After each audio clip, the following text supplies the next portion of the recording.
আসসালামু আলাইকুম। আশা করি আপনারা ভালো আছেন, আমিও ভালো আছি। আজকে আমি ঘুম থেকে উঠে বারান্দায় আসলাম। আমার বাসার সামনে এটা।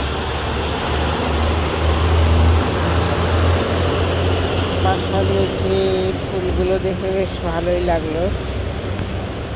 ঘুম থেকে উঠে বারান্দায় এসে প্রতিদিনে আসি, ভালোই লাগে।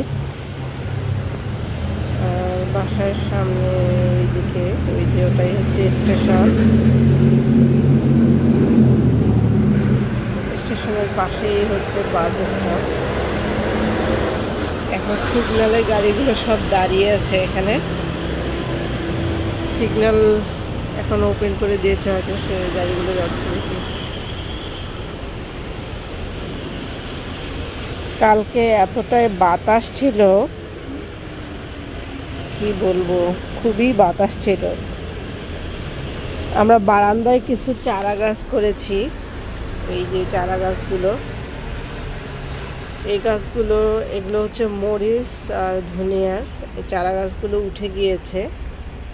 আর এই সাইডের গাছগুলো, চারা গাছগুলোতে এতটাই বাতাস ছিল যে একটু হেলে গিয়েছে। এগুলো পুদিনা,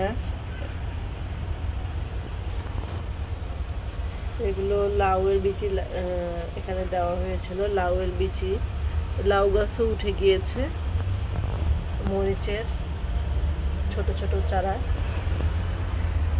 এখানে পুঁই শাকের কয়েকটা চারা বাতাসের কারণে মারা গিয়েছে, মারা যাওয়ার মতো অবস্থা, প্রায় হেলে গিয়েছে।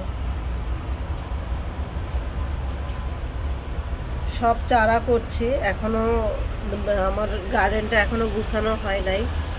চারাগুলো হয়ে গেলে সব গাছ সুন্দরভাবে লাগানো হবে।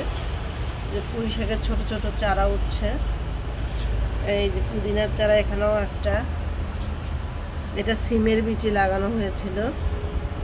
এখানে পুদিনা, এই পুদিনার গাছগুলো থেকেই আমার পুদিনার অভাবটা পূরণ হয়ে যায়। ওই দিকেও আছে কিছু। এই যে মরিচের চারা এখানে হয়ে গেছে বড় বড়। এগুলো এটা মিষ্টি কুমড়া। এখানেও ছোট ছোট পুঁই শাকের চারা হয়েছে। আলু লাগিয়েছিলাম, এখানে আলুও হয়ে গিয়েছে। এটা হোক্কাইদোর আলু, জাপানের হোক্কাইদো হচ্ছে, হোক্কাইদোর আলু খুবই বিখ্যাত।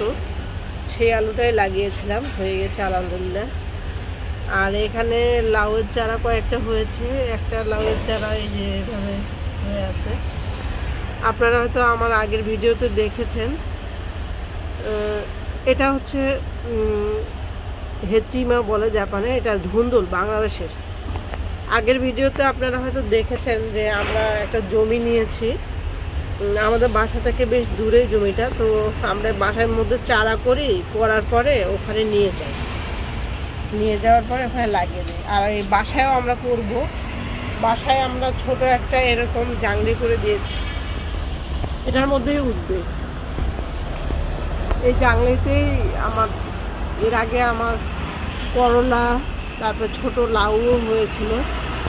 তারপর লাউ তেমন একটা হয় না, পাতাটাই খাওয়া হয়। পুঁই শাক সব কিছু এটার মধ্যেই করতাম। তো এবার আসলে সময় পাচ্ছি না, বাংলাদেশ গিয়েছিলাম, বাংলাদেশ থেকে আসার পরেই রমজান শুরু হয়ে যায়, সময় পাচ্ছি না। এই জন্য বাগানটা এখনো গুছানো হয় না। বাগানটা গুছানো হয়ে গেলে আবার নেক্সট ভিডিওতে দেখতে পারবেন। তাহলে আল্লাহ হাফেজ, ভালো থাকবেন, সুস্থ থাকবেন, আর আমাদের জন্য দোয়া করবেন।